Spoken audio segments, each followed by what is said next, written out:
The past 2 months have been different. Let me explain. When coronavirus upended college life, I decided to pack up my bags and quarantine in a small no-kill farm in Oregon. Having taken all the possible precautions like self-isolating for 2 weeks beforehand, limiting contact by driving up, and ensuring that the farmer was also following the state's shelter-in-place policies, I felt comfortable with my decision to help with essential work, i.e. farming. For memory's sake, I decided to document as much of it as I could. Each morning began with feeding and collecting eggs from over 60 chickens. Would you look at that? 2 eggs. These are the eggs that I picked today. I can't even begin to describe the smells. The feed was fermented and the coops are concentrated with days worth of chicken shit. You can tell that there are little poops everywhere. Between the weekly chicken coop cleaning and ongoing chicken butt cleaning, I put in a lot of work with these chickens. Thankfully, I also experienced the joy of playing with baby chicks, which are way cuter and quieter than their adult versions. That one was born today. Oh, you're new. Welcome to the world. The rest of the workday always varied. I learned how to use a tiller,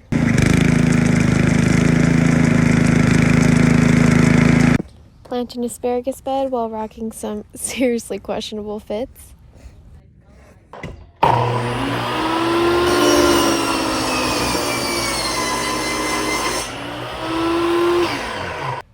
do some damage on the skill saw, successfully grow vegetables like these cukes,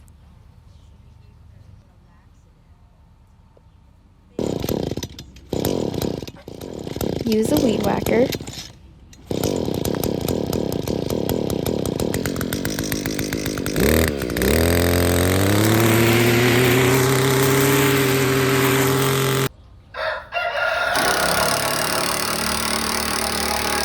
build a turkey trap from start to finish, Boom! and of course, de-slug, the organic farmer's slimy enemy. I didn't romanticize farming. I know it's hard work, but this experience pushed me so far out of my comfort zone. For one, the rain.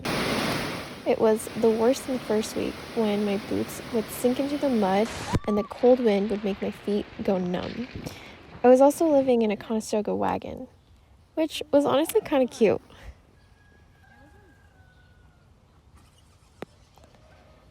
That is, until the bug bites started. Not cute. I have over 30 bug bites. And I'll never forget the compostable toilet. Now we're all about to take out our shit from the past couple of weeks. Chicken's not Does it? as well, but we don't have a lid. I'm Chris, by the way. Nice meeting you guys. Addie's my baby. Yeah, I help you talk in the morning, and Addie's always. The worst part is when it spills out to the side. But of course, the new norm included new sources of joy and beauty, like coexisting with the farm animals.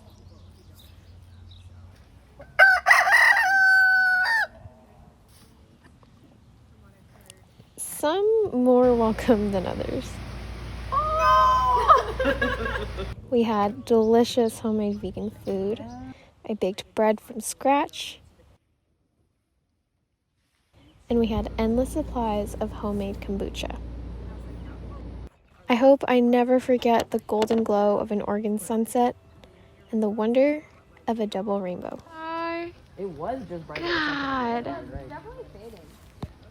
That part is breaking. This experience was far more challenging than anticipated. I even beat myself up, telling myself I was too weak and negative to handle the lifestyle change. But I learned to take the journey day by day, rather than ruminating over the overwhelming idea of spending 2 months in an unfamiliar environment. When I eased up on the shoulds and the have-tos, the pressure to enjoy every moment right away was eased. It's been a crazy ride that's taught me just as much about myself as it has about farming. I've thought a lot about identity and authenticity. Who are we when we step outside our bubble and enter new ones? where different values and definitions of success exist? How can I continue to intentionally push my comfort zone so that I can remember to appreciate the things I take for granted? I'm fortunate to have had this opportunity to be outside and work, and I know that many people cannot say the same in these stressful and strange times. I'm grateful to have had this privilege to isolate on the farm, and I'll always cherish the memories, the new friends, and the lessons. Thanks for listening.